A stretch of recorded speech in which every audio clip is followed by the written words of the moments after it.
227 years ago, French soldiers began disembarking here. The French outnumbered the British 10-1, and yet their invasion would end in failure.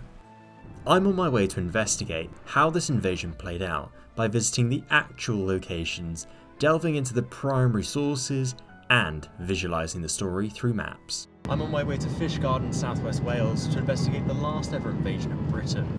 While Napoleon was busy besieging the Austrians in Italy, General Louis Lazare Hoche was busy planning an invasion for Britain and Ireland in support of the United Irishmen, a group that wanted to rebel against British rule and secure their own representative government in Ireland. The invasion would consist of a three-pronged attack. The first force would land near Newcastle to destroy local shipping, the second in Wales to march on Bristol, and the third and primary target would land in Bantry Bay in Ireland. However, due to poor weather and mutiny on the Newcastle and Ireland-bound invasion forces, they were forced to return to France and abandon their plans. However, the invasion force bound for Wales pressed on. Let's look at who was in that force. The commander of the French was an Irish-American named William Tate.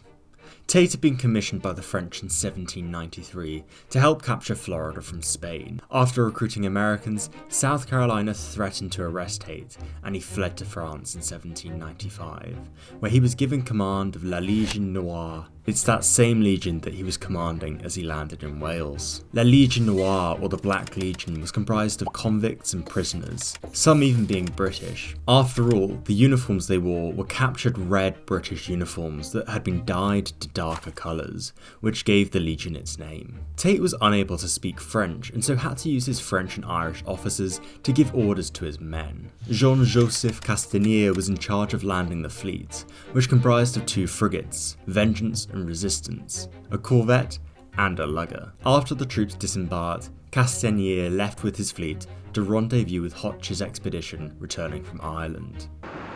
First up, I'm heading to where the French landed. On the 22nd of February 1797, under the cover of darkness, William Tate began unloading his forces here at Carraguastad Point. Fishguard is just beyond me there, and that will set the scene for the British defence. But what happened here was crucial because they landed unopposed and could start making their way inland. As you might have noticed, landing here was a long way to march on Bristol, and that's because the weather was again not in their favour, and so this landing was actually their second choice. Even so, during the landing, 8 men were lost.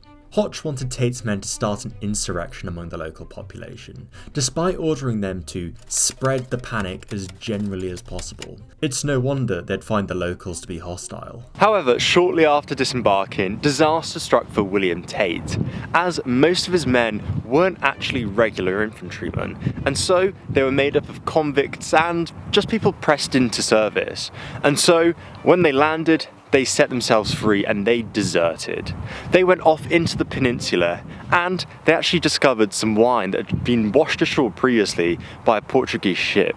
And so they started drinking, looting and pillaging. And so William Tate was left with what was left of his men, which were the regulars, and that only made up about 600 men. So while the English were busy sending their convicts to New South Wales, it seems France was happy to send theirs to Old South Wales. The French forces had to live off the land. But for the deserters, this meant breaking into the nearby Llanwnder church to shelter from the cold. Supposedly, they even burnt a Bible to keep themselves warm. But where were the British forces in all this? How had they managed to let them land? And what were they doing? 28-year-old Lieutenant Colonel Thomas Knox was the closest officer to the invasion force. But on the night of the 22nd of February, he was busy dining and drinking at Trugwynt Mansion, just 4 miles from the French. He was in command of the Fishguard and Newport Volunteer Infantry. The Fishguard division was based on a headland just outside the town, known as Fishguard Fort. I've come here to Fishguard Fort to understand a bit more about what was going on the British side.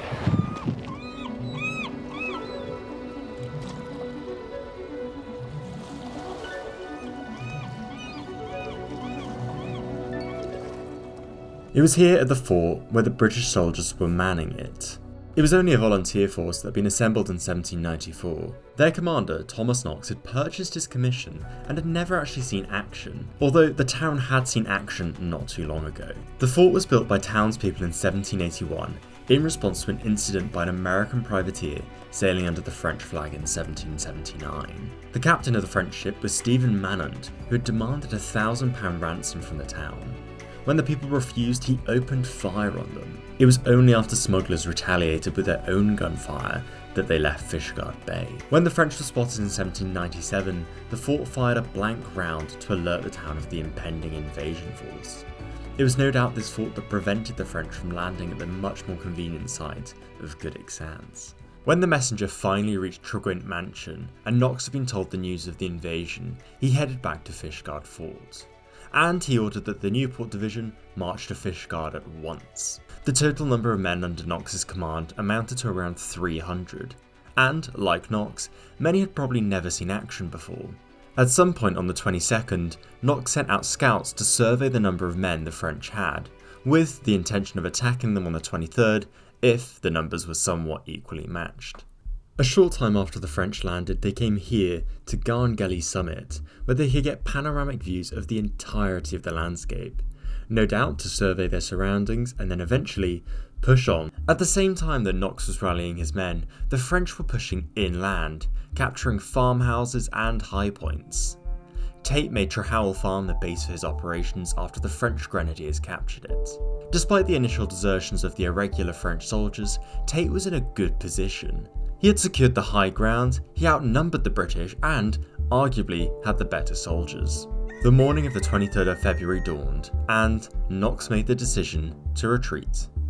But before he did so, Knox, realising that his position was untenable, gave the order to the Woolwich gunners at Fishguard Fort to spike the cannons. Now that basically meant taking a spike or a bayonet and ramming it into the pan, which meant that the cannon couldn't be fired, or it would take a long time to repair the cannon so that it could actually be fired. But the Woolwich gunners refused his order, and so the cannons could be left to the mercy of the French. Realising he was outnumbered 10-1, he decided to leave the fort of Fishguard and move southwards to the town of Haverfordwest that they could occupy. But he didn't get that far. He came here to Trefgarne, and it was here that he met Lord Cawdor. But who was Lord Cawdor? Let's quickly take a look. John Campbell, also known as 1st Baron Cawdor, had been an MP for Nairnshire in Scotland. He had been active in local politics in South West Wales, and in 1797 he was the commander of the Castlemartin troop. They were stationed 30 miles away in Stackpole at the time of the invasion. Cawdor marched north to Haverfordwest initially, alongside the Cardiganshire militia who had been training nearby. Here he met Lieutenant Colonel Colby of the Pembrokeshire militia. Colby and Lord Milford, the Lord Lieutenant of the county, decided to put Cawdor in command of repelling the invasion force. Along with 150 sailors that were brought to him by Captain Longcroft, Cawdor had his force. Let's head back to Trefgarne, where Knox had met Cawdor. And Lord Cawdor decided that he was in command. And after a brief argument about who actually was in command, Lord Cawdor came out on top. And they marched back up north to Fishguard, where they would try and defend the town. Lord Cawdor decided to try to engage the French that same day, and so they headed straight for Garngelly, up the Trefwiggy Road. It was along this very road in 1797 that the British under Lord Cawdor marched their troops up the road, intending to meet the French who encamped just over there on Garngelly Summit. Little did the British know, the French had actually encamped themselves in the hedges and they were preparing an ambush. They'd come down from Garngelly earlier in the day. Obviously their scouts had noticed that the British were coming up the road, and so they laid their ambush. However, the light started to fade and the British never reached their spot, and the ambush never took place. So who knows what would have happened if the French had ambushed the British. By 5 PM, Lord Cawdor and his men had reached Fishguard, and after abandoning their attack on Garngelly, they came here to the Royal Oak pub, which they made their headquarters. During the evening, 2 French officers came to the pub to negotiate a conditional surrender. But what had happened to the French to make them want to negotiate a peace? After all, only a few hours prior, they were about to ambush the British. Well, let's look at the actual letter that was delivered to Cawdor at the Royal Oak pub, written by Tate. Sir, The circumstances under which the body of the French troops under my command were landed at this place renders it unnecessary to attempt any military operations, as they would tend only to bloodshed and pillage. The officers of the whole corps have therefore intimated their desire of entering into a negotiation upon principles of humanity for a surrender. Salut and respect. Tate, Chef de Brigade. Basically, Tate and his men were feeling their position was increasingly unstable, whilst the British position would only get stronger. No doubt their ability to live off the land was impacted by deserters stealing supplies and hostile locals. Local folk legend even tells the story of Jemima Nicholas, who supposedly captured 12 soldiers single-handedly.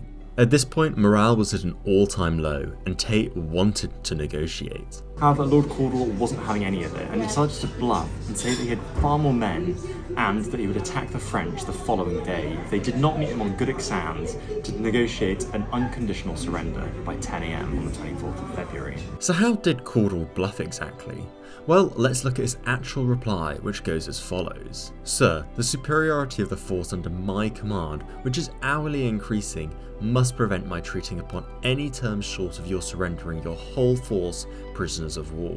I shall expect your determination by 10 o'clock by your officer, Cawdor. All Cawdor could do now was wait. On the morning of the 24th of February, the British under Lord Cawdor lined up behind me in battle formation on Goodwick Sands. The townspeople had turned out to watch what was going to happen, and they stood right over there on the hill. The Welsh women were wearing their traditional Welsh dress with the red shawl and what looked to be a black hat. The French coming down from over that side of the town saw these women and supposedly thought that they'd seen regular line infantry because of the shako and the red outfits. Obviously that wasn't the case. William Tate, seeing that his position was untenable, decided to give in, and he finally submitted to an unconditional surrender on the 24th of February down here on Goodwick Sands to Lord Cawdor. By 2 PM, the rest of the French contingent had come down to the beating drums into Goodwick. And thus ended what was to be the last ever invasion on the British soil. Tate was imprisoned in Haverfordwest, but by 1798, he and the majority of his invasion force were returned to France in a prisoner exchange. If you enjoyed this video, I'm sure you'd enjoy my video all about spying in World War I, which you can watch here.